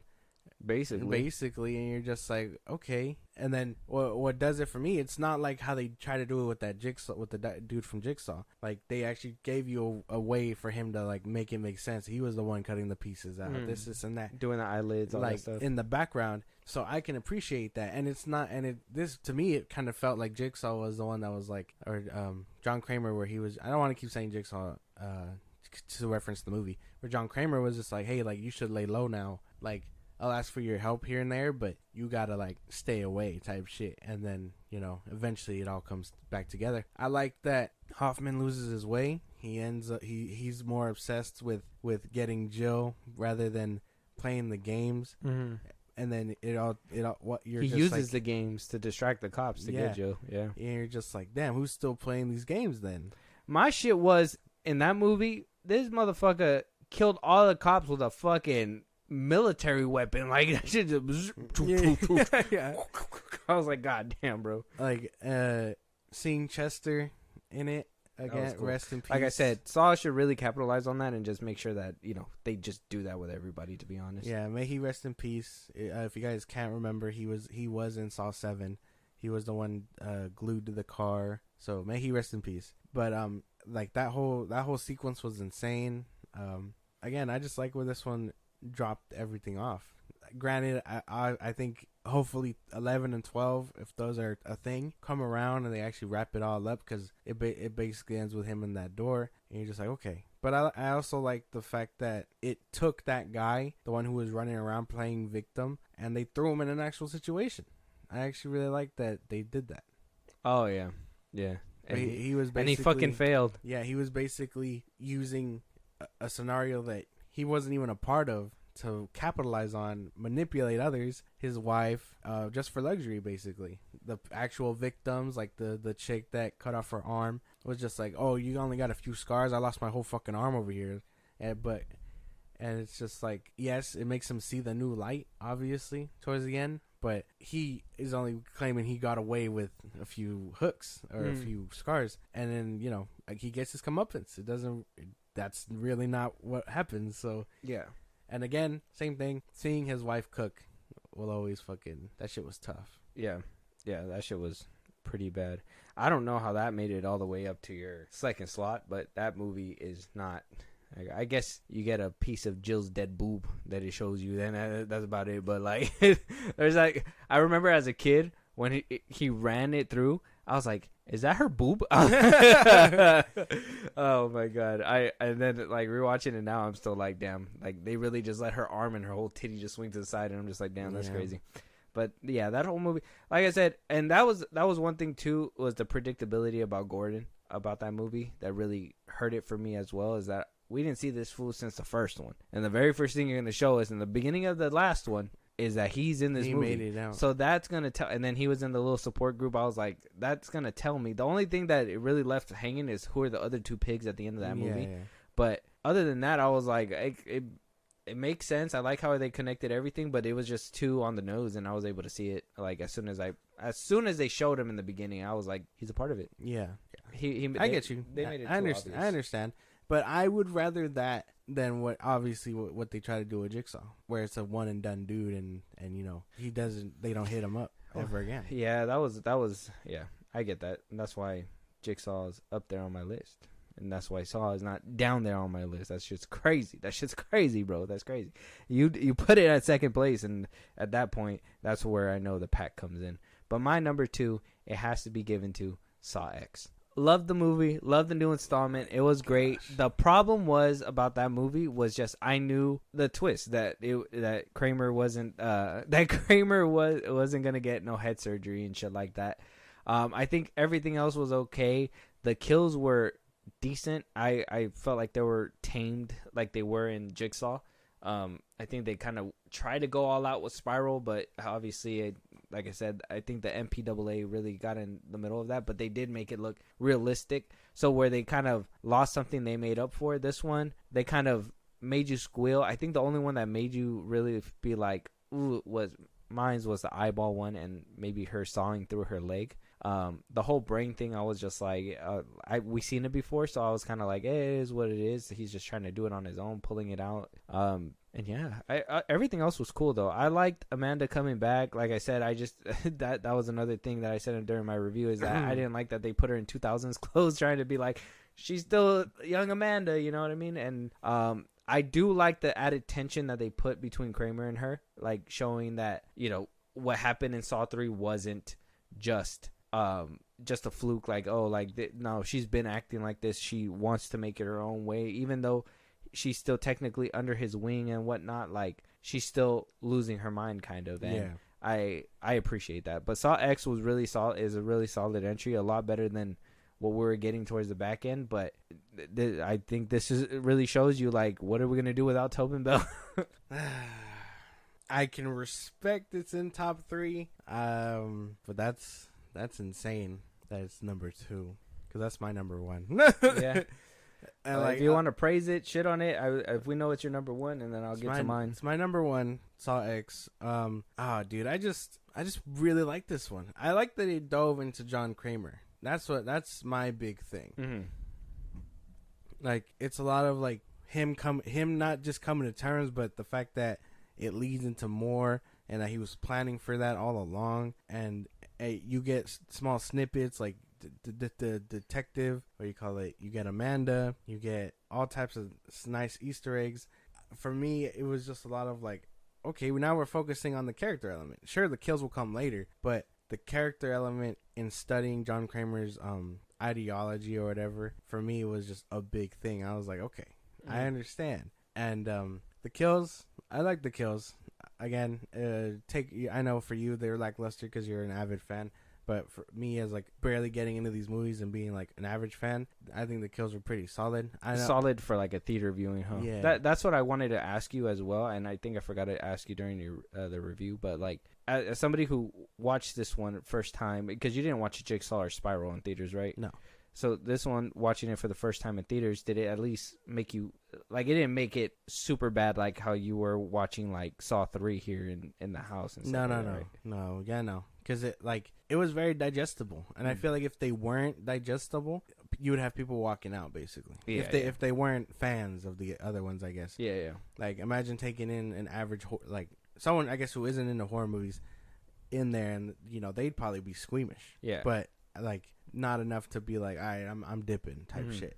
Like you're not like the leg one was pretty bad. Eyeball was pretty bad. I just like seeing a lot of John Kramer's character here. Again, that tension with Amanda really builds it up. You can see Amanda going off the rails already, and where her ideology lies, because she was with what's the one chick's name? Gabriella, where she's basically like, oh, she's a junkie, she shouldn't be here, but she was a junkie at one time too. Yeah, so she felt for everyone needs their mind change to be fixed, and I don't know. I just like everything Saw X does, so that's why it's my number one. Okay. What's you still going, or what's your number one? Well, my number one, I got to give it to Saw 3. I think Saw 3 is the best out of the series. I think it's the most solid story. I think obviously we have a trend. They end a movie and it's supposed to be like stick the landing, surprise, shock. If they would have ended at 3, that would have been the greatest shock ending you would have ever seen in the history of cinema, in my opinion.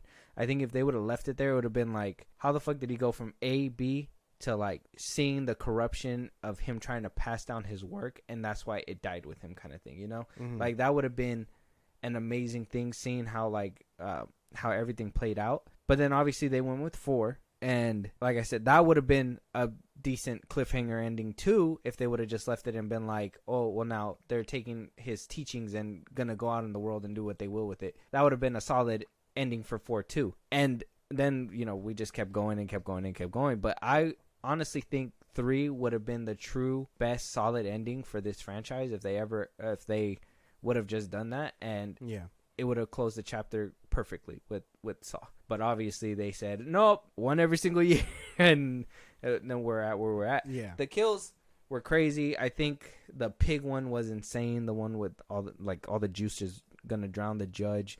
I like the avenge for his son plot line, like going through whatever he can, like no stop, all gas, no brakes type shit, no forgiveness. Like he just, he needed to be fixed from that. And at the end of it, though, Kramer seen it coming. That was the big downfall for not only his test subject, but for Kramer as well. Yeah. Like he thought he can change him by the end of it. He didn't anticipate that people cannot be changed, or actually he did. Saw 4 coming in next year.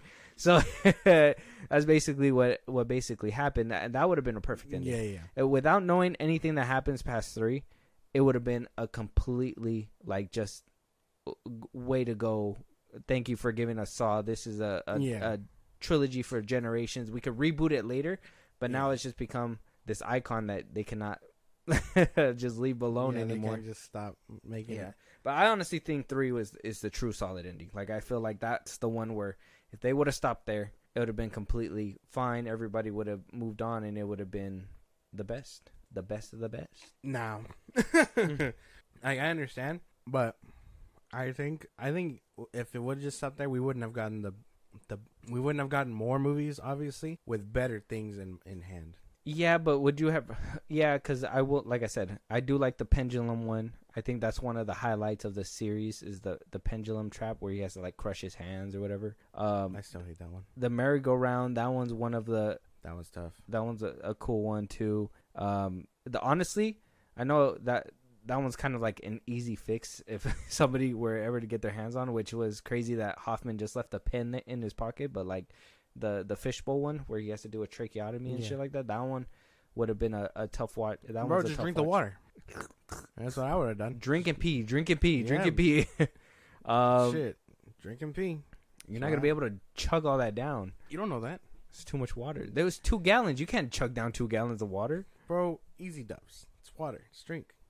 My boy, it was 2 gallons of water. You don't have to drink all of it. Just drink enough to where your nose is or something. You never heard of that one story where they I think this was back when I think it was back when Nintendo DS was coming out or something, where there was somebody in a mall they were doing a competition of who could drink the most water. Somebody actually drowned for drinking too much water. You can drown? Yeah, because once it fills up your stomach, I guess your stomach overfills and it'll go into your lungs. And then you drown. Insane. I didn't know that. I didn't know that either. So but yeah, little fun fact. You cannot do that. Don't ever. I swear. I see you in a trap. They're like, oh, your co-host is dead. He tried to drink the water. Like, you dumbass. Like, fucking stab your neck next time. It's possible. He could have just drank enough to, like, leave your nose undone or something. No, I don't think it was possible. It's 2 gallons, man. It's not possible. If it was 1 gallon, I could probably be like, okay, if you have a big enough stomach, you could probably drink all the water. But, like, or at least half the water. But, like, 2 gallons? No, you're not. No, there's no way. You're going to drink, and there's going to be more pouring in. Like, it's just going to be bad. Yeah, no. It's like shotgunning, bro. But, yeah, do it. There's a lot of kills out there that do get better as time goes on. It's just more... Because, like I said, I always told you, I like kills. Kills are nice. Obviously, it's a part of the movies, but story-driven movies are what really gets me. Like, if you can get me with a story, I'm all there. The first one really dragged me in. The second one, though, like I said, I like the whole Mark Wahlberg and Tobin Bell interaction, the whole cop stuff and everything. Yeah.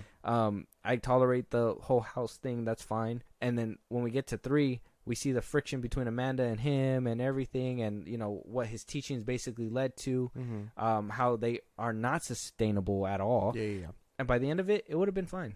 Or even if, by the end of it, if they still decided to do a 4th one just to do it for the fuck of it, they could have probably ended it with the 4th one too, with everybody basically perishing and just letting Dustin Hoffman go. But 3 has to be my top. Saw X, I feel like you have new movie-itis, but at the same time, I feel like it deserves to be first. It's just, like I said, I think Saw X really elevates 3, though. I think without X, 3 wouldn't have hit as hard, because I watched 1, X, 3, and I watched X twice with you, the second time with you, and I honestly think it helped out a lot.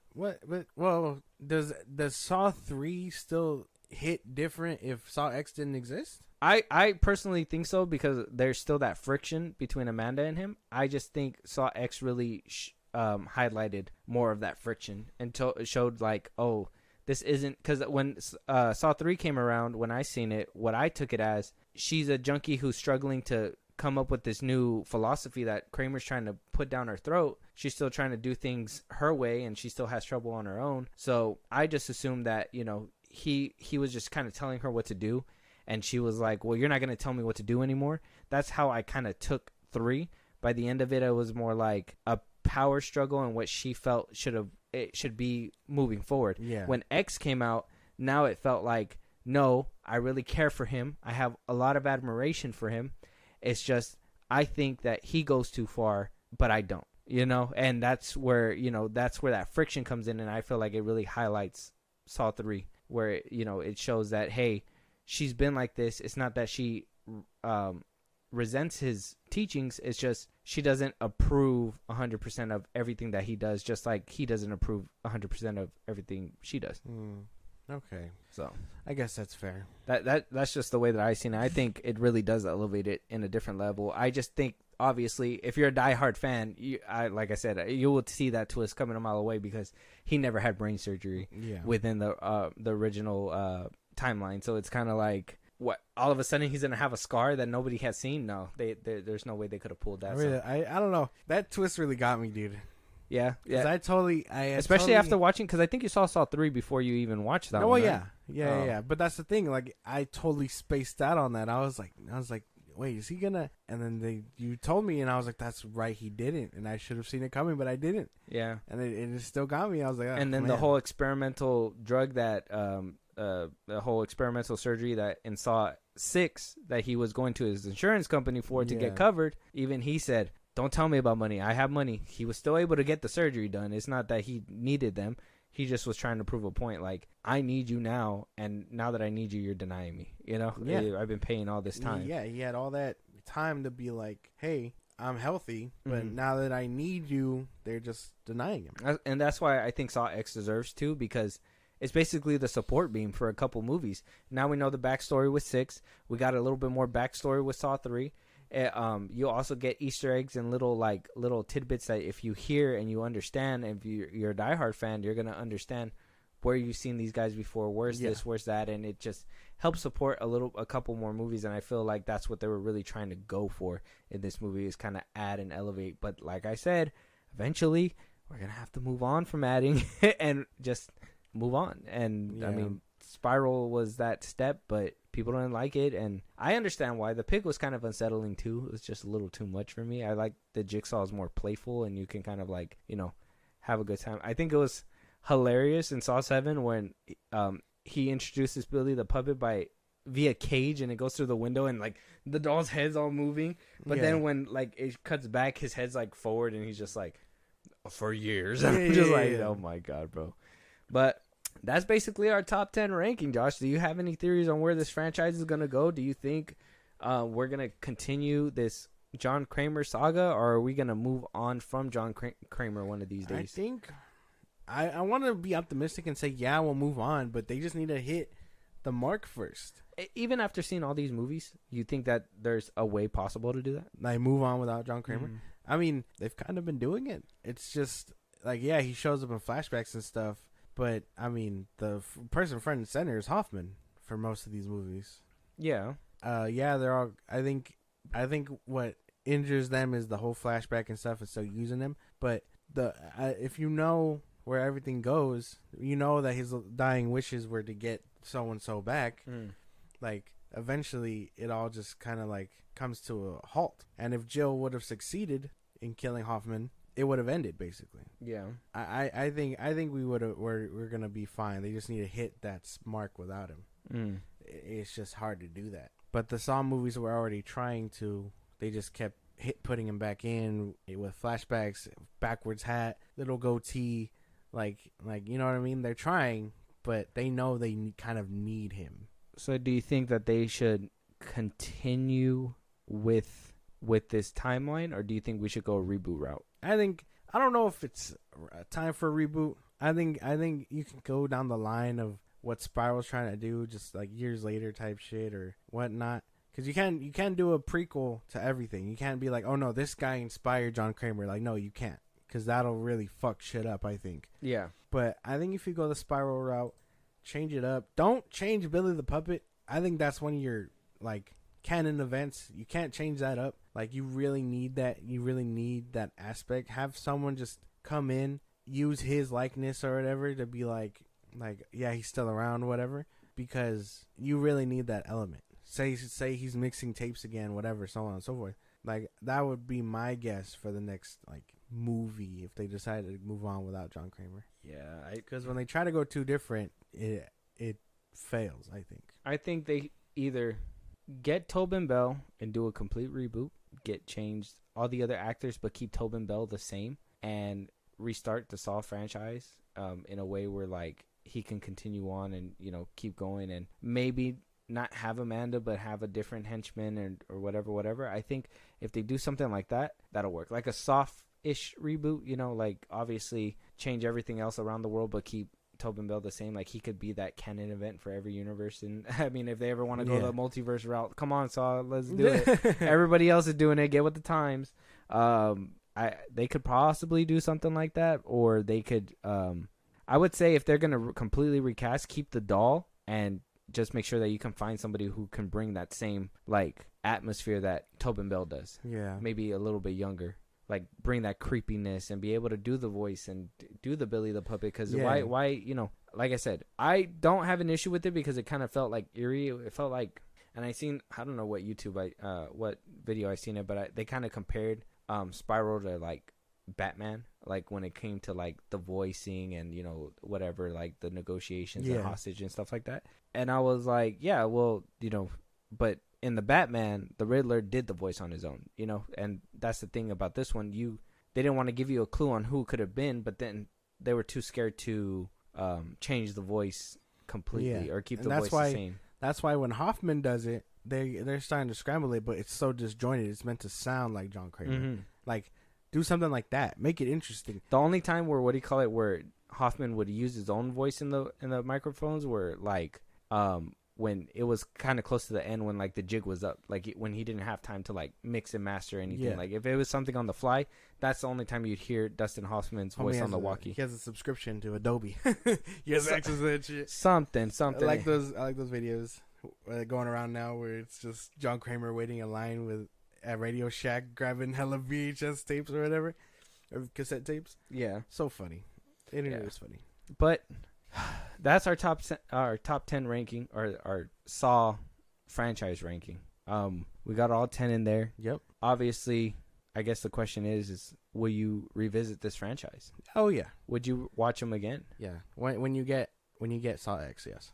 Oh yeah. Do 1X3. Mm-hmm. Just so you can watch it chronologically. See what I feel. See as I see. Save as I save. Yeah. I've been watching these movies way too much. It's funny because I will say the last time I saw this franchise was about 2 years ago. I don't think I've seen it in a few years. And so coming back to revisit it, it just reinvigorates my love for it. And I think the only reason why I put it down because I always felt like they were gonna come out with a new one, and I didn't rewatch them for Jigsaw because I thought I wanted to go in there basically, free of anything and just be like, oh, I remember these movies well enough, but it just let me down. Spiral, I liked it, but it didn't feel like it was in that timeline era where Kramer was kicking. It just felt like it was on its own, so that was kind of like a hit for me, but miss for some people. And by the end of it, I feel like we're back into this game, man. And so I'm hoping if they continue with these Saw movies and they continue with this timeline, I think I'd be coming back to these movies at least once a year. Hopefully we get 11 and 12, like the rumors are saying. What if they do Marvel numbers with 30 movies? Saw 30. Damn. That's going to be a ranking. That's going to be a ranking. But with that being said, Josh, if you want to let the people out there know one more time where they can talk to us, support us in a big way, if they got any movies that they want us to rank, anything that they want to talk about, where they can socialize with us. Let us know your Saw ranking. Twitter, TikTok, Instagram, at FIlmBros Podcast. We post new episodes there. You can hit us up there for any news or movies you want us to cover. Or again, let us know your own ranking, so on and so forth. We'll call you crazy if we have to. Support us in a big way. Buzzsprout, link is in those bios of the social I just gave you. You can support us. You can support us there. It's kind of like a Patreon. You'll get shout outs on episodes, special perks just for you guys. Listen to us anywhere you get your podcast at FIlmBros Podcast. Spotify, YouTube Music, Apple Podcasts, things like that. We're on a bunch of podcast sites. Check us out there. Subscribe to our YouTube at FIlmBros Podcast. We post a new episode. Subscribe to our YouTube. Subscribe to our YouTube to go live. We go live every Saturday on Twitch at FIlmBros Podcast and throughout the week. You don't want to miss it. Be a part of the conversation. Yeah, and with that being said, one more time, we want to hear you guys' Saw rankings. Yep. Which one's your number one? Which one's your last spot? Mm-hmm. Did you watch Saw X? Yep. Are you still watching these movies? Are you not a gore person? Let us know. And we'll talk to you guys on the next one. Talk to you guys later. Most people are so ungrateful to be alive. But not you. Not anymore. Game over.